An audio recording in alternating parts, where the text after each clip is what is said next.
Mga ka-revealer, namumroblema ba kayo kung paano tanggalin ang pinturang tuyo sa inyong damit?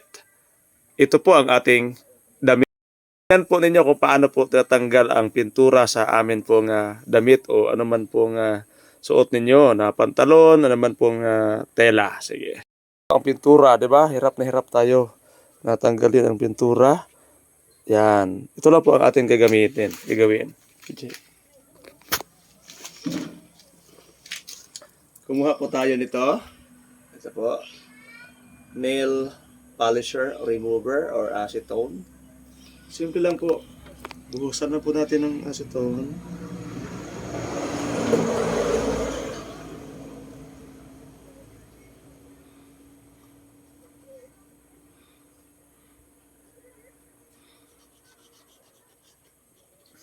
At kiskisin natin. Ito po.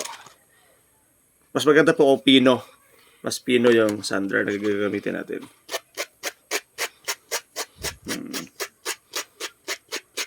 Diba? Easy.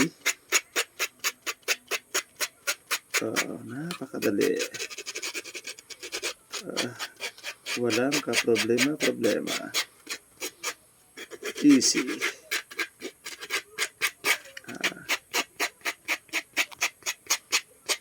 Mas maganda po kapag pino. Kung ang damit ay medyo maselan, baka masira yung texture ng tela, mas maganda po na pinong gamitin natin, sander.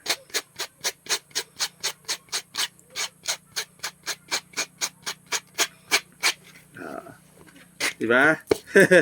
Ito pa.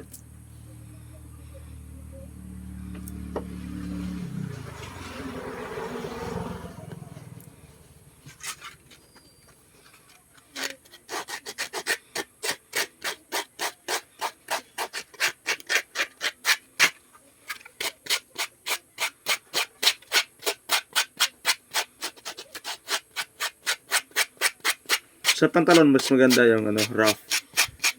Pero kapag sa damit na medyo masilan-silan, medyo manipis, mas maganda rin po yung medyo pino ding sander.